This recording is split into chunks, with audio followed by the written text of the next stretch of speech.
بسم الله الرحمن الرحيم صلى الله عليك يا رسول الله صلى الله عليك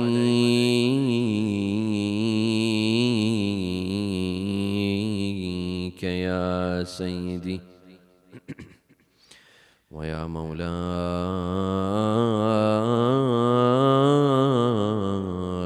يا أبا عبد الله يا رحمة الله الواسعة ويا باب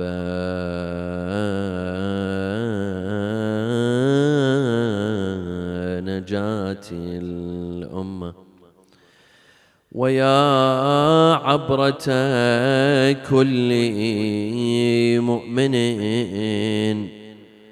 ومؤمنة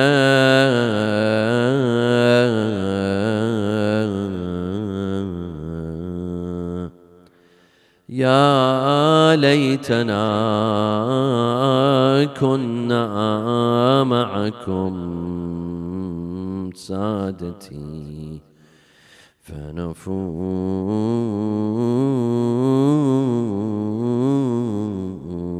فوزا عظيما.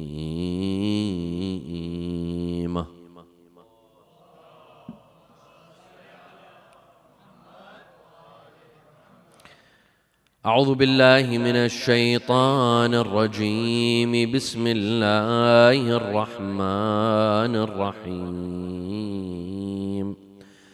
ونادى نوح ربه فقال ربي إن ابني من أهلي وإن وعدك الحق وأنت أحكم الحاكمين. صلوا على محمد وآل محمد.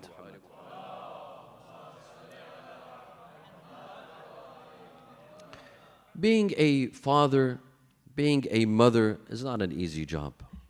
It's one of the most difficult jobs in the world.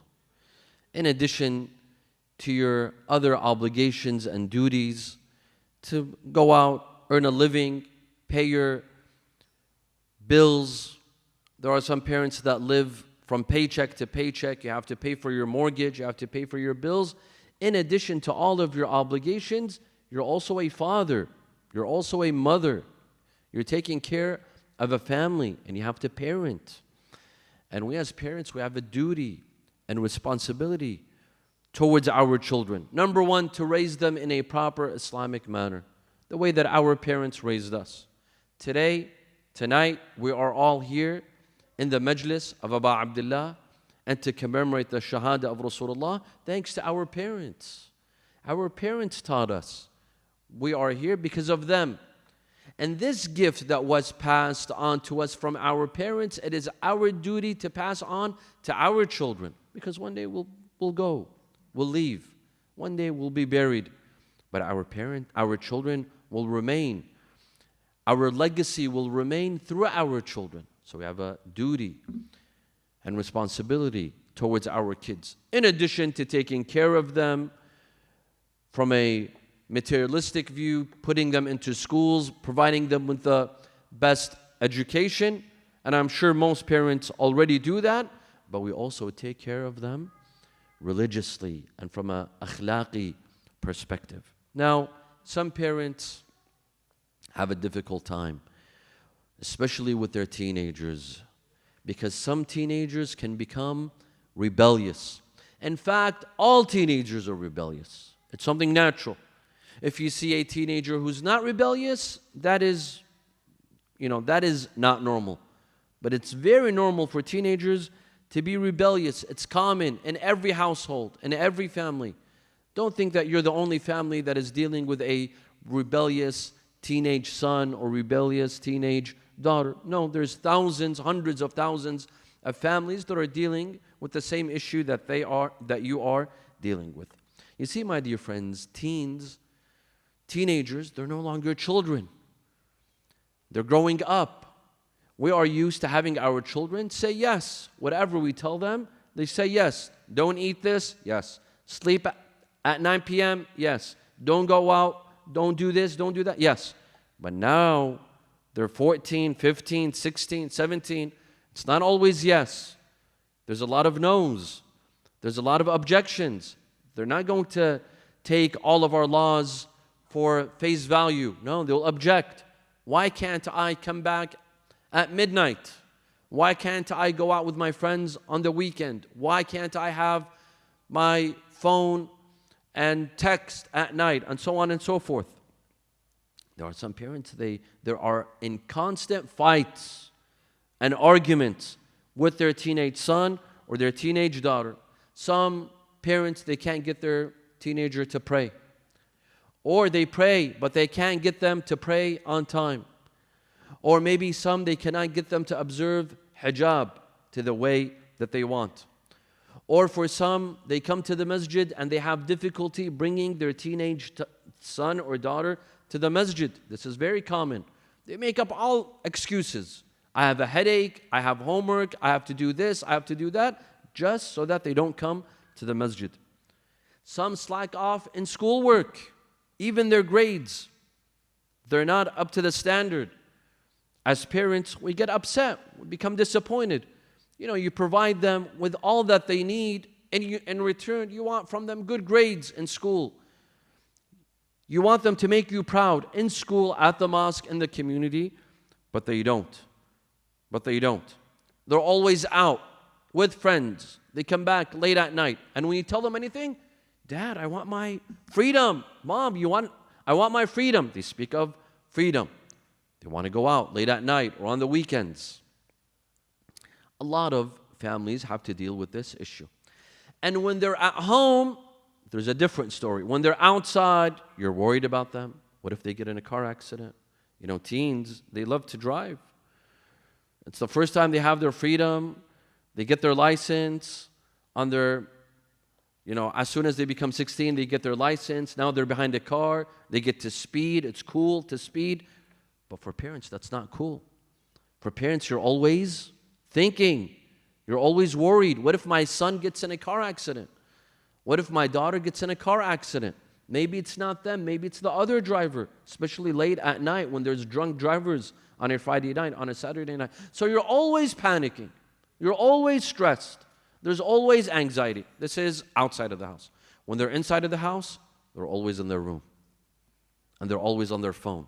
24 hours a day. They're always texting. Ooh, you don't know. Who are they texting? Who are they messaging? What are they listening to? You don't know. They're always on their phone. Always in their room. They rarely come downstairs. You have guests. You have family members over. They don't come down. Family gatherings. They don't come down. At the dinner table, the family sits together. Previously, we would sit together and eat. Today, families, the father has breakfast on his own. The son has breakfast on his own. The wife has breakfast on their own. We don't sit together and eat together. And when we do, everyone's on their phone, especially our teenagers. They're always on their phone. It's like a curse. We buy these gadgets as a gift, but they come back like Frankenstein. They're a monster for us. We regret the day that we bought them these gadgets. There are some that talk back to their parents. Some youth, some teenagers, they talk back. They don't mind talking back, disrespecting their mother, disrespecting their father, protesting all the time, protesting everything that you tell them. They cause problems maybe with their other siblings. Maybe they bully their other siblings. A brother, older brother, who bullies his younger brother. An older sister who bullies her younger sister. This happens. This is very common. But this is very frustrating. What do you do as a mother when you have to deal with a rebellious teenager? What do you do as a father when you have to deal with a rebellious teenager, a son and or a daughter? There's constant fights, constant arguments, constant tension. Every day is a new battle. Every day is a new challenge. What do you do in this case? I've seen some parents, they feel hopeless. They say, Sayyid, we don't know what to do. Recite us a dua. Do us a miracle. Do anything. But this is torture for us. We can't deal with our teenage daughters and sons. What do you do in this case? Do you become physical? Do you use physical abuse? No, of course you don't. What do? You kick them out of the house? You can't kick them out of the house. You can't use physical abuse. At the end of the day, they're your children. They're a part of you. And you bear responsibility. And whether we like it or not, their attitude is a reflection of our parenting. If they're not good, this reflects on us. That means I had shortcomings towards my son. I had shortcomings towards my daughter. I did not raise them properly, the way that I should have. And unfortunately, to say that some parents here in the West, we shouldn't blame the children all the time. There are some parents, they're obsessed with business. The father's never available. The mother's never available. We don't attend to our children. We leave them. We give them ultimate freedom. Why? Because I'm busy with my business. Or even with kids. Today there's a disease, my dear friends. There's an illness. You know, these gadgets that are destroying our kids, we give it to them. The father wants to take a nap in the afternoon. Here, take the iPad, play. Let me sleep for an hour. This is disastrous. I'm ruining my child when I do that. We do that in the car. Shh. Here, take my phone. Go on YouTube. Go play. Let me drive. What did our parents do? Our parents didn't do this. Our grandparents didn't do this. Our mothers were able to function at home without us having iPads and iPhones. Our fathers were able to function. Why do we do this to our children? So we are to blame as well. So tonight, my dear brothers and sisters, we will try to examine how to deal with rebellious teenagers. Inshallah, wa salli ala Muhammad wa ali Muhammad.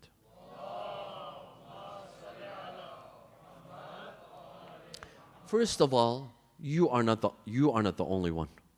In fact, even prophets of Allah had rebellious teenagers. Prophets of Allah, messengers of Allah. Is there anyone greater than prophets and messengers? They also had to deal with some rebellious teenagers and some of the imams as well. For example, Adam alayhi salam. Adam had two sons. One was successful, the other was a failure. One made him proud, the other one made him disappointed. 50-50. That means half of his children were a disappointment. Prophet Adam alayhi salam. And half of them made him proud. Qabil, who killed his brother Habil. وَاتْلُ عَلَيْهِمْ نَبَأَ ابْنَيْ آدَمَ بِالْحَقِّ إِذْ قَرَّبَا قُرْبَانًا فتقبل من أحدهما ولم يتقبل من الآخر قال لأقتلنك قال إنما يتقبل الله من المتقين. Say to them the story of the children of Adam when they were tested and they were both required to make an offering, and Allah accepted an offering from one and rejected the offering of the other. He said, I will kill you. لأقتلنك قال Habil told him, إِنَّمَا يَتَقَبَّلُ اللَّهُ مِنَ الْمُتَّقِينَ. Allah only accepts from the pious, from the righteous. لَإِنْ بَسَطْتَ إِلَيَّ يَدَكَ لِتَقْتُلَنِي مَا أَنَا بِبَاسِطٍ يَدِيَ إِلَيْكَ لِأَقْتُلَكَ. If you extend your hand to kill me, I will not extend my hand to kill you. فَسَوَّلَتْ لَهُ نَفْسُهُ قَتْلَ أَخِيهِ فَقَتَلَهُ. His nafs told him to kill out of envy and jealousy, to kill his brother. He killed his own brother. Adam alayhi salam had one of his sons kill another. Do you comprehend this? That Adam alayhi salam had to deal with a son like Qabil. How frustrating is that? How much anxiety was that for Prophet Ibrahim? This is one. Two, Nuh alayhi salam. Nuh also had a rebellious son. But the problem with Nuh's son was that he was not a teenager. He was 500 years old. Nuh was 1,000 years old. His son was 500 years old. And what's interesting is that when the Quran tells us of the story of Nuh speaking to his son, وَنَادَى نُوحٌ ابْنَهُ وَكَانَ فِي مَعْزِلٍ يَا بُنَيْ. My child. He's 500 years old or 300 years old. He's an old man. Yet Nuh tells him, my child, get on the ship, get on the ark. And this is also another reality, my dear friends, that no matter how old we grow, but in the eyes of our parents, we're still children. You could be 70 years old, but if your father is alive, your mother is alive, first of all, thank Allah Azza wa Jal that your mother is still part of your life. Your father is part of your life. This is a blessing. A blessing. If you have a mother and father in life, say Alhamdulillah Rabbil Alameen. And if your parents have passed, فَقُلْ وَقُلْ رَبِّي أَرْحَمْهُمَا كَمَا رَبَّيَانِ صَغِيرًا. Pray for them. Pray for them. Pray for their mercy. Pray for their forgiveness. We have a hadith that says if a child was good to his parents when they were alive, but after they died, he neglected them, he did not do thawab for them, he'll be written as a disobedient, aq. And on the contrary, if they were alive and he neglected them, but after they died, he performed a'mal for them so that people pray for them, he'll be written as someone obedient. Obedient. Nuh alayhi salam. Nuh had a rebellious son. He told him, get on the ark with me. ونادى نوح ابنه وكان في معزل يا بني اركب معنا ولا تكن مع الكافرين. Don't be amongst the disbelievers. قال سآوي إلى جبل يعصمني من الماء. He said, I will go up to a hill, and that hill will protect me from the flood. قال لا عاصم اليوم من أمر الله. Today, no hill can protect you. You will die. And indeed, his son died. His son was rebellious. Nuh had a son that was a disappointment. طيب, I'll tell you more than that. Yaqub alayhi salam. Yaqub had 12 sons. 2 of them were good. 10 of them were a disappointment. 10 of them. Take out Yusuf alayhi salam and his brother Benjamin. 10 other sons were a disappointment to Yaqub. Yaqub was a prophet, the son of a prophet, the grandson of a prophet. And his children, they came from the progeny of prophets. Yaqub's children, their father is a prophet. Yaqub. His father, Ishaq, was a prophet. His father, Ibrahim, was a prophet. Yeah, look what they did. They threw their own brother in a well. They wanted to murder him. They wanted to get rid of him. So Yaqub had to deal with such sons. And they were not even teenagers. I wish they were teenagers. They were all grown men, adults. But they were tricked by shaitan. Yaqub had to deal with it. Yaqub didn't say, why me? Why aren't my kids perfect? No.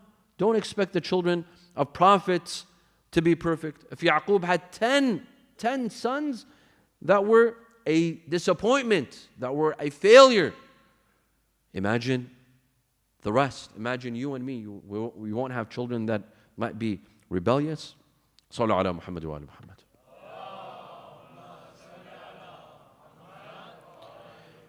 Now, let's try to understand, why do some teenagers become rebellious? What's going on? We said in the beginning that it's part of their nature. It's very common to find a teenager that's rebellious, boy or girl. Why is this? We will mention several reasons, my dear friends. Number 1, first of all, teenagers are going through biological, mental, and psychological changes. They're no longer children. They're adolescents. They're growing, not just physically, mentally, emotionally. There's hormones. They're not little kids anymore. Kids, I remember with my little kids, when they're a year, 2 years, when they see you praying, they come and stand and they pray with you. And they enjoy praying. As soon as they see you pray, they come and stand. Up till 2, 3, they enjoy praying. If you have kids that are like that, they come in next to you and pray, cherish these moments, because they don't last. Because when they're 14 and 15, you have to drag them to pray. You have to beg them to pray. You have to come and kiss their hands to pray. Cherish those moments. Now because they're kids. When they're kids, they find it's fun to stand and pray. It's the grown-up thing to do. But now that they're young adults, no, it's boring. It's a chore. They have to perform wudu. They have to fix their hair. And young men with their hair, oh my God, their hair. And the barbers and the haircuts that they get, and the expensive barbers nowadays that they go to. And I wish it's worth it. Look at their hair. Some young men, they go to the barber and they come out, I can't tell the difference. What did he cut? I don't know. Maybe 2, 3 hairs? I don't know. I don't get it. So their hair is very sensitive. Now you tell them you have to wipe your hair 3 times a day and you perform wudu and you take off your socks. They're not in the mood. They're lazy. Especially this generation, they're very lazy. They're the iPhone generation. It's Gen Z, the silent generation, the generation that's always on their phones, or they're playing video games, or they're always gaming. On Friday at Masjid Ali in New Jersey, I gave an entire talk on children and even worse, adults addicted to gaming. Children and adults addicted to gaming. Like, you want them to pray? It's almost impossible. Almost impossible. You have to understand that they're going through changes. They're no longer children. Now they're adolescents. They're going through biological changes. It's very natural to be rebellious. They're not going to say all the time. They're going to object. Wake up at this time. And I'm sure that you've noticed, the younger they are, the earlier they wake up. The more they grow up, they go into their teens, 15, 16, 17, try waking them up in the summer. If a bomb explodes next to them, they won't wake up. It'll be harder to get them to wake up. It's impossible. We as parents, we have to understand this, that it's not that they want to be rebellious. It's part of nature. It's adolescence. It's called puberty. They're going through physical, biological, mental, psychological changes, and we have to cope. And understand this, that this is a stage. This is a stage. It's not going to last forever. It's a stage. They're not going to be like this forever. Don't judge your kids and say that this is how they're going to be 10 years old, 10 years from now, 20 years from now. Why? Because when we were 15, we were the same. And our parents had to deal with us. When we were teenagers, our parents had to deal with us. We were also rebellious. So this is a stage in life. But they will grow older. They will grow mature. And then they will have regrets. Why did I do this to my mom? Why did I do this to my dad? Why did I speak back to them? It's something very natural. This is one. 2, and this is a problem. One of the reasons why our children become rebellious is because we spoil them. Yes, we spoil them. We buy them everything they want. I want this, yes. These shoes, yes. These clothes, this. This coat, yes. The new iPhone 16 is out. I want it. Sure. Here. That's spoiling. That's spoiling. We spoil them. We buy them everything they want. They don't earn it without earning it. And that's why they don't know the value of money. They waste. Why? Because they know this phone breaks. There's a father that will buy them another phone. There's a mother that will intercede and tell the father to buy them another phone. And so it's not an issue. It's not a problem. I have a good father. He'll spoil me. This is a problem. More than this, justifying their mistakes. They come to you in the masjid. Brother, we saw your son doing this outside. Oh, he's going through a rough time. Why are you justifying? Say, yes, my son made a mistake. My daughter made a mistake. Stop justifying. We justify for our children. That's how we spoil them. When they make a mistake, call them out. Yes, you made a mistake. Be accountable. Stop justifying. We do this. This is natural. In front of other parents, we justify for our kids. My son is asleep till 2 p.m. He's not getting enough sleep nowadays. He's up till Fajr. Okay, he's up till Fajr. What? Reading Dua Abu Hamza Thamali? Or Dua Joshan? He's gaming. Or he's on his phone. We make excuses for them. We make justifications for them. This is wrong. This is wrong. Hold them accountable. Stop making excuses. That is what makes them rebellious. Because they have a free pass. They always have a free pass. Either from the father or the mother. And a lot of times there's a conflict between the mother and the father. The father wants to hold them accountable. The mother says, nah, let him go. Don't be so strict. Or sometimes it's the other way around. The mother wants to be strict and hold them accountable. The father says, relax. What's the big deal? They didn't do anything. The mother and the father have to be on the same page. They have to be on the same. You cannot contradict each other in front of your kids. The mother can't be too strict when the father is lenient. And the father can't be, you can't hold them accountable when your wife is giving them free passes. You have to be on the same page. because you're giving them mixed signals.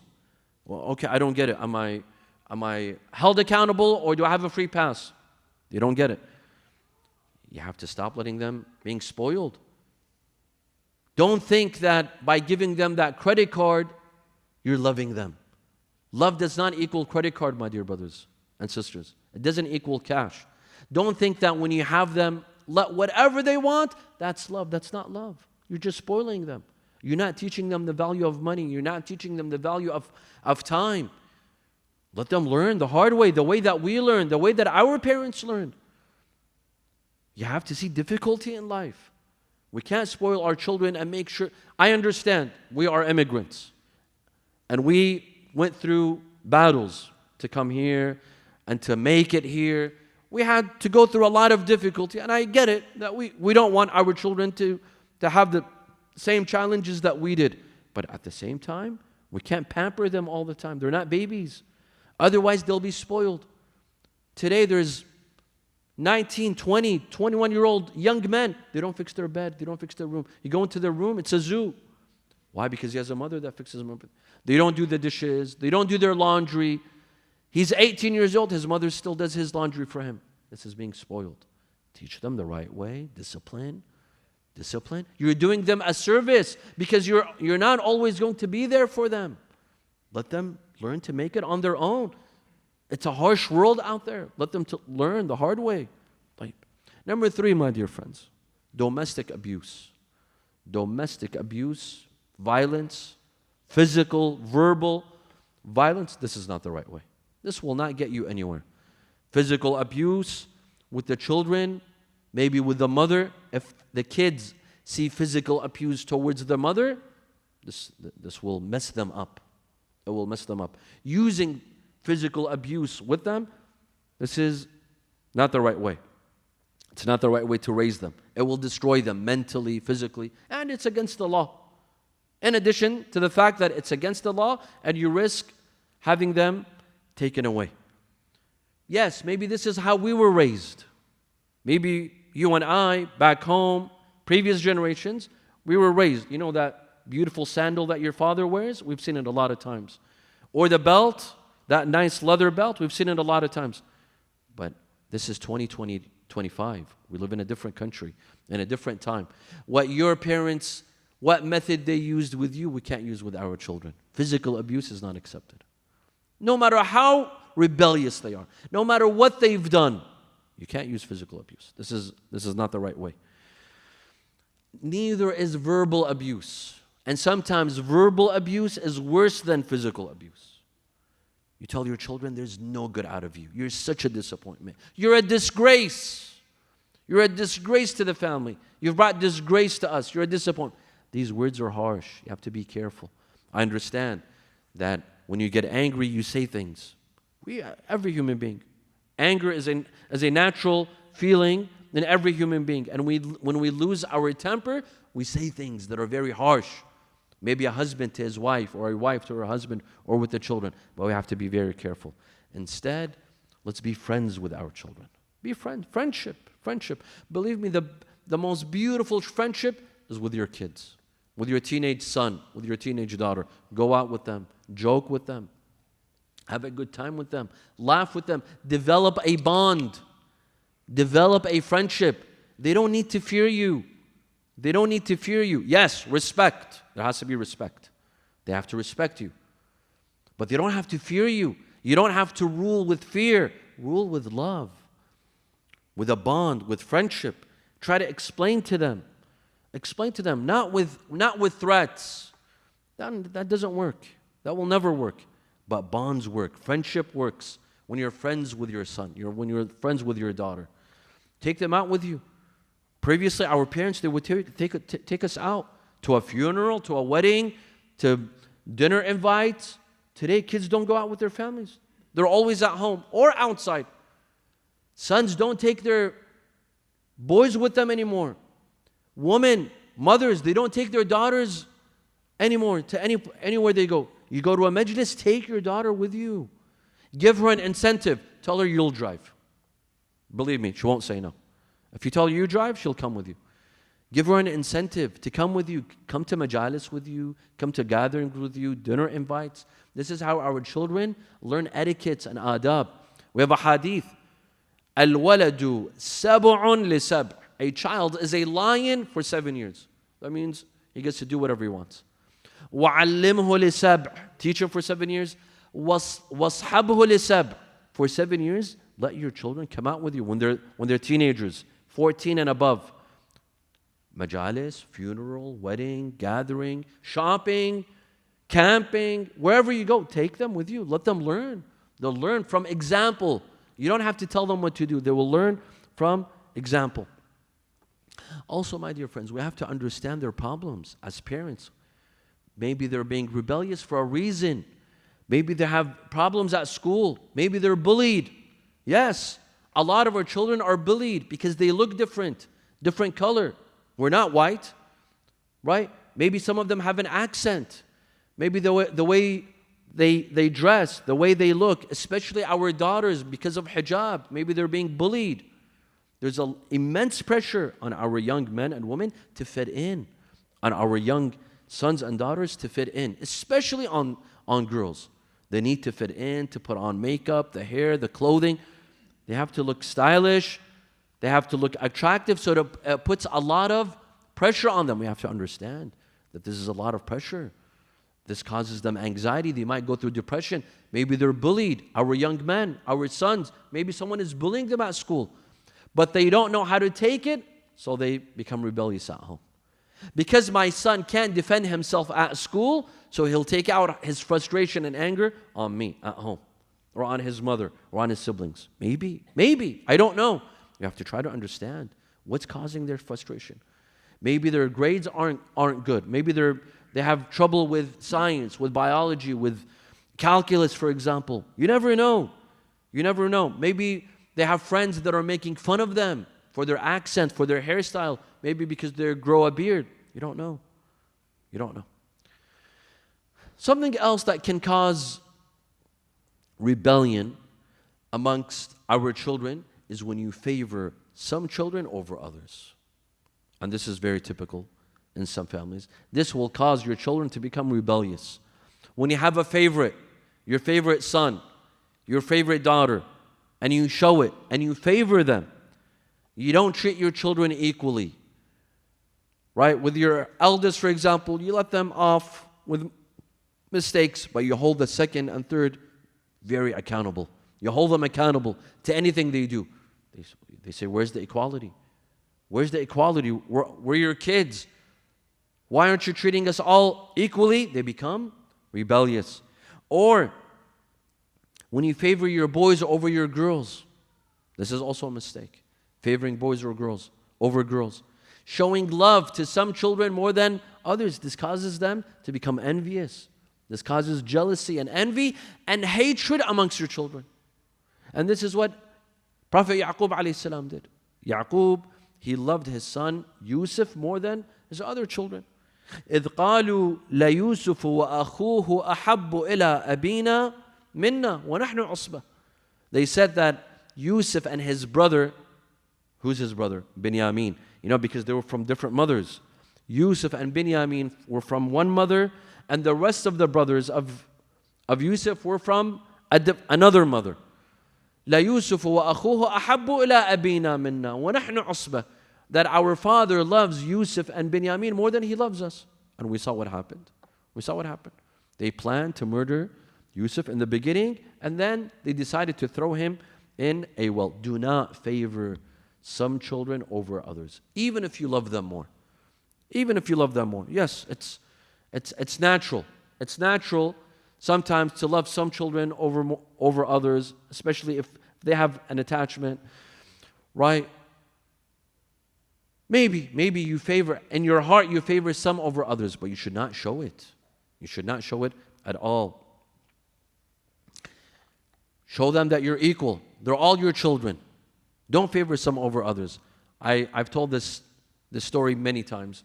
My mother was once asked, which of your children do you love the most? We're 9 siblings. We're 6 boys and 3 girls. So we're 9 altogether. So she said, who's your favorite child. And of course, I'm her favorite child, without a doubt, because I'm the youngest. But she didn't say this. I remember she went like this. She said, you see these nine fingers? Tell me which one is my favorite. Can you choose which one's your favorite finger? They're all your fingers.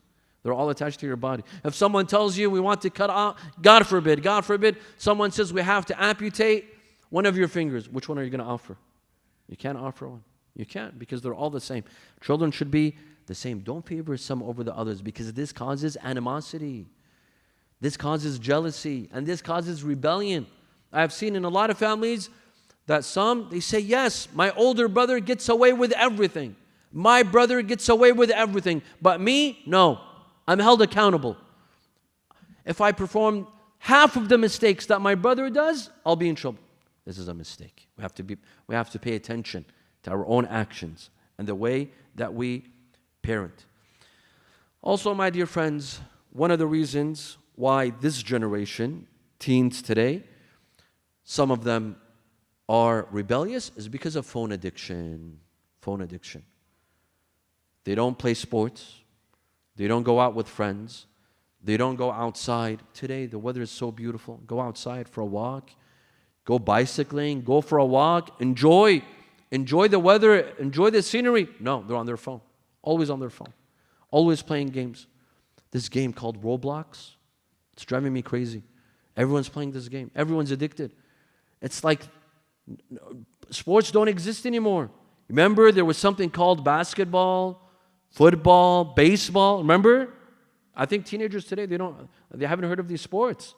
Go out. Go play. Drop that phone. Drop that iPad. Detox. This is ruining you. It's ruining your life. It's causing you depression. It's really causing you depression. This phone addiction. We have to set rules. We have to set rules at home. And we have to be the first to implement that phone usage should be limited. iPad usage should be limited. Maybe 1 hour a day. On the weekends, 2 hours a day. Video games, it has to be limited. Instead, go out and play outside. Go out and play basketball. Go out and bicycle. Go out for a walk. Play sports. Physical sports. Something that is healthy. This is also destroying them. You know, when they're on their phone constantly, and then you tell them, take out the trash, do the dishes, they get upset. They get upset. Why? Because that phone is destroying them, and they don't realize it. They don't realize it. That iPad addiction, that iPhone addiction, it's ruining them. It's ruining them. And they have to be on their phone all the time. All the time. They're standing in line, they're on their phone. In the car, they're on their phone. During a lecture, on their phone. You know how TikTok and Instagram works with these 30-second reels, they keep you entertained. But for how long? 30 seconds. After 30 seconds, you scroll. And then something else. And then sometimes it's 15 seconds. So it's ruining their attention span. For them to sit through a lecture for an hour, for some, it's torture. Especially if it's a boring talk like me, God help them. God help them. For them to listen to an hour, it's torture. Why? Because they're used to 15 seconds, 20 seconds of entertainment, and then they scroll again and again and again and again for 4 hours. 5 hours. Without having to use the bathroom. I don't know how they do it. They don't even need to use the bathroom. They use it once a day.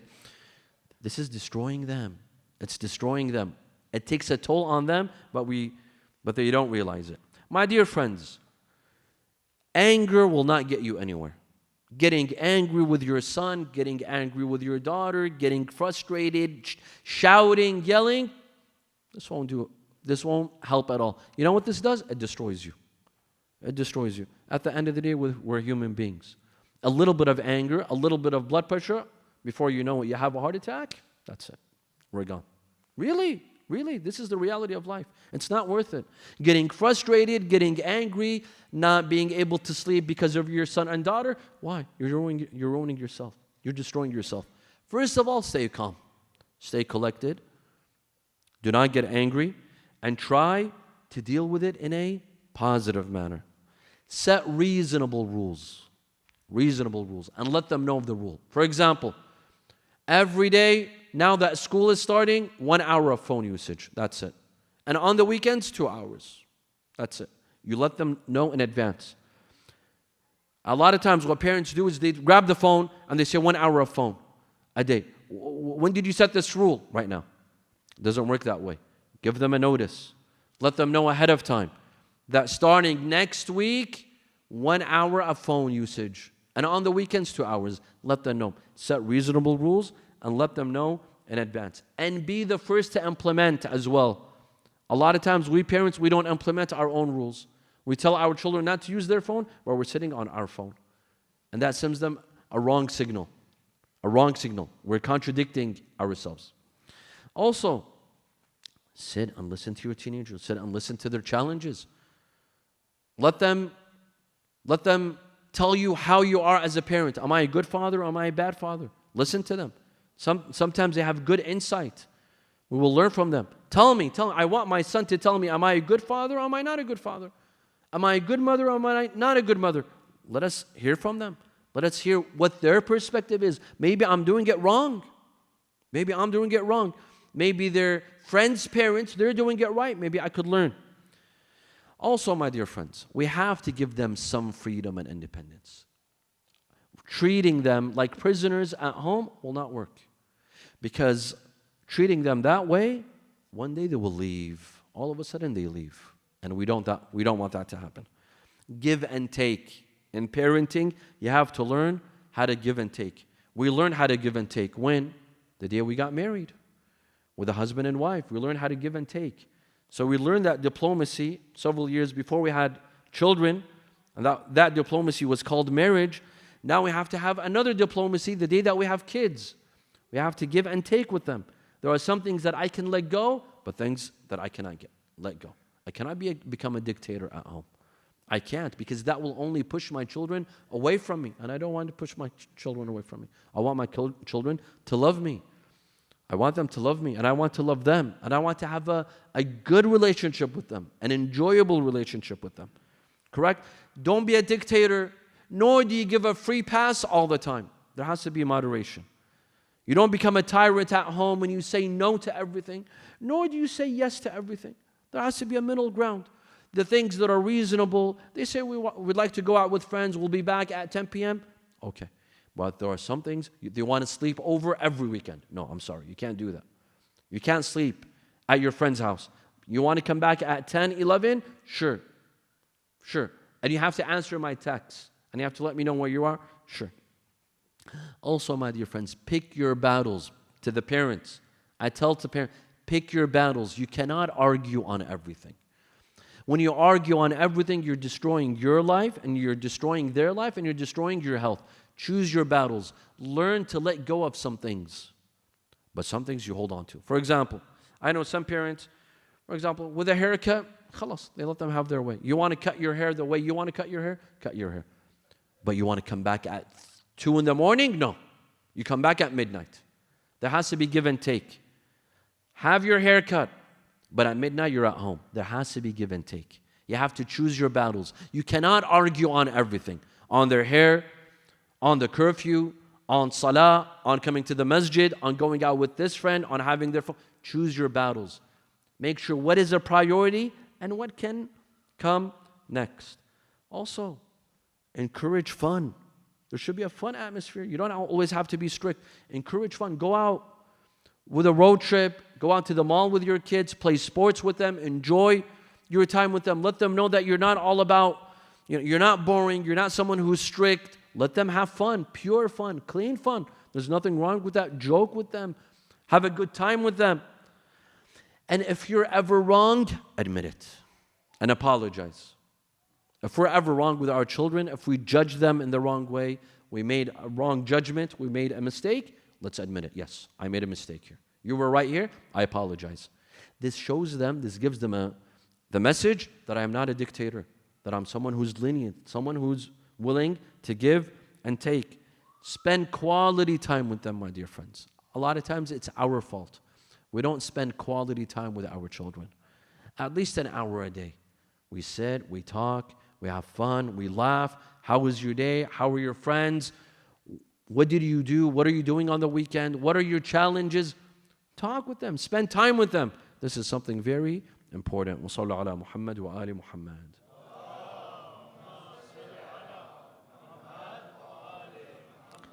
You see, my dear friends, Ahlul Bayt, salamullah alayhim, they were never abusive. Bring me one case where one of the Ahlul Bayt was abusive towards their son or daughter. Never. Rasulullah was never abusive. Amir al-Mu'mineen was never abusive. To their children, they were never abusive. They never hit. They never used physical violence, nor verbal violence. They parented through akhlaq, through example, by setting the right example. Sometimes it's not about lecturing and saying the right thing. Sometimes it's about setting an example. When you set the right example for your children, they follow. Our kids learn from our actions, not our words. Fatima Zahra, salamullahi alayha, one night, Imam al-Hassan woke up in the middle of the night and he saw Fatima Zahra praying, Salat al-Layl. And she was in al-Watr, in her qunut. And she was praying for this person, this person, this person, this person. But she did not pray for herself. When she finished her salah, Imam al-Hassan told her, my dear mother, I saw you praying for everyone, but you did not pray for yourself. She said, Na'am bunay, al-jar, thumma ad-dar. First, your neighbor, and then yourself. We think of others first, and then we think of ourselves. She taught by example. Sometimes 4 lectures don't equal 1 example. By setting an example for your children, setting the right example. Fatima Zahra, salamullah alayha, in the month of Ramadan, she would pick up all the beds. There were no beds in her house. That means there was no sleeping.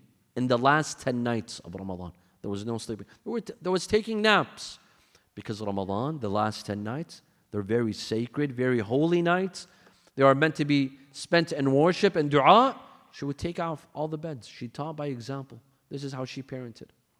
And we all know the famous story when Imams Al-Hassan and Hossain, they fell ill, and Amir al-Mu'mineen and Fatima Zahra, they had a nadhr that if their children become okay, they will fast for 3 days. And indeed, they fasted for 3 days.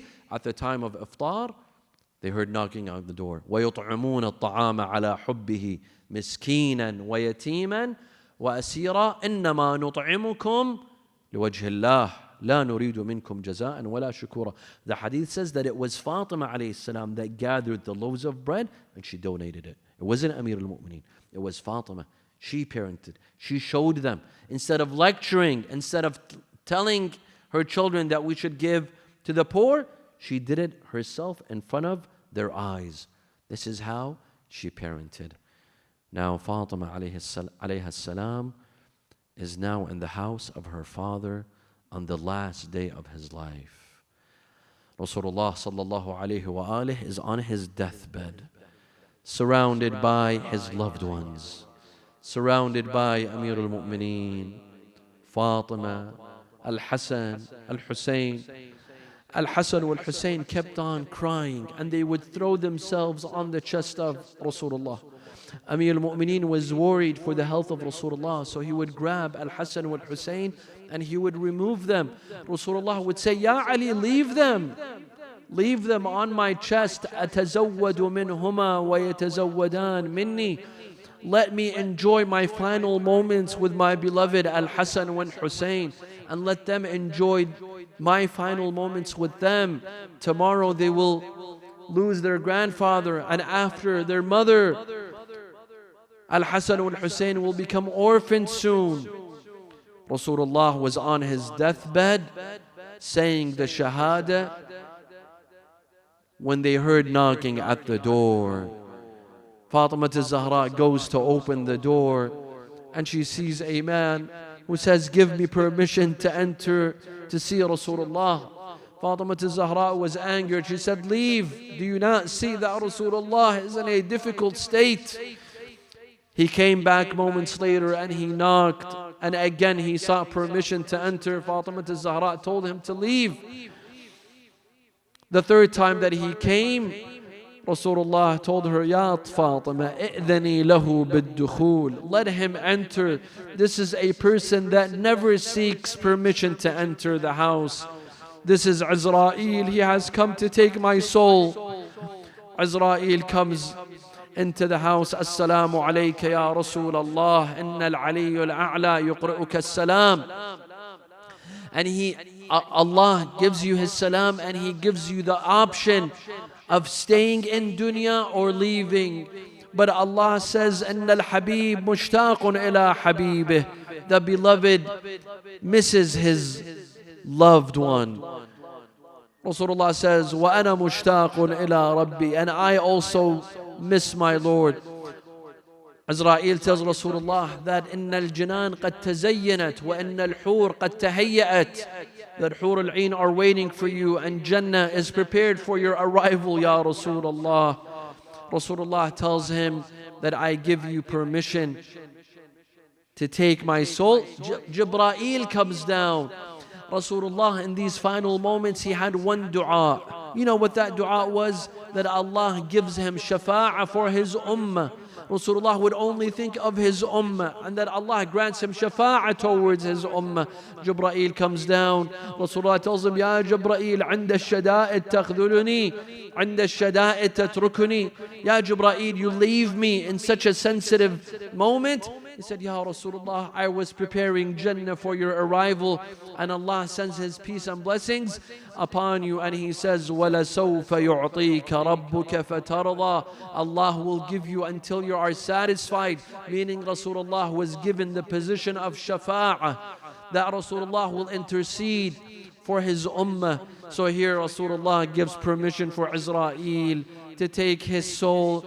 Israel begins to take the soul of Rasulullah. Rasulullah finds difficulty and pain in the taking of his soul. So Rasulullah asks Israel, Ya Israel, is this how you take the soul of my ummah? Members of my ummah, is this how you take their souls away? He said, Ya Rasulullah, bal ashaddu min dhalik. Oh Rasulullah, it's even worse for them, more painful for them. Here Rasulullah said, Ya Israel, shaddid alayya wa khaffif ala ummati. Oh Israel, make it harder upon me and easier upon my ummah. Rasulullah was lying in his bed, and his head was on the chest of Amir al-Mu'mineen. When his soul departed, Amir al-Mu'mineen says that I felt the soul of Rasulullah depart from his body. I touched the soul and I put it on my face. That day Rasulullah departed. La ilaha illallah, inna lillah wa inna ilayhi raji'un. It was the greatest tragedy in history, the saddest day in history.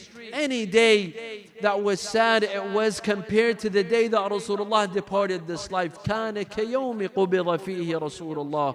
It reminded us of the day that Rasulullah left. I say, Ya Rasulullah, you left this life, but you were surrounded by your loved ones, Ali wa Fatima wal Hussain wal Hassan wal Hussain. Ya Rasulullah, do you know what happened to your family on the same day they buried you? Do you know what they did to Fatima al-Zahra and Amir al-Mu'mineen? Do you know that they ambushed the house of Fatima to get allegiance from Ali? They told that man that brought wood and fire, and he threatened to burn down the house of Fatima. They told him, Fatima's inside the house. قال وَإِن, so what? He barged into the house. Fatima al-Zahra is in between the door and the wall. He crushed Fatima in between the door and the wall, and the needle pierces through her stomach. She aborts her fetus. They go inside. They put ropes around the neck of Amir al-Mu'mineen. They start pulling him. This is Qali' Bab Khaybar, the champion of Khaybar, is pulled by ropes into the masjid to give allegiance. What a tragic day. I conclude with this. Shaykh Abdul Zahra al-Ka'bi, the famous reciter, one night he saw Al-Hassan wal-Hussain in his dream, and they told him, Ya Shaykh, recite our musibah. He said, my masters, I've been reciting your musibah all my life. They said, no, there's one musibah that you have been not reciting. He said, what is that musibah? Teach me so that I tell my followers this musibah. They say, the day that they broke into the house, when they attacked our mother Fatima, and she was crushed between the door and the wall, and she aborted her fetus and she fell to the ground, and they entered the house and they put ropes around the neck of our father Ali, and they dragged him to the mosque. The tragedy is here. We were young. I was 5 and my brother was 7. We did not know what to do, whether to stay behind with our mother Fatima or to run behind our father Ali. إنا لله وإنا إليه راجعون وسيعلم الذين ظلموا أي منقلب ينقلبون والعاقبة للمتقين. يا حسين، يا حسين.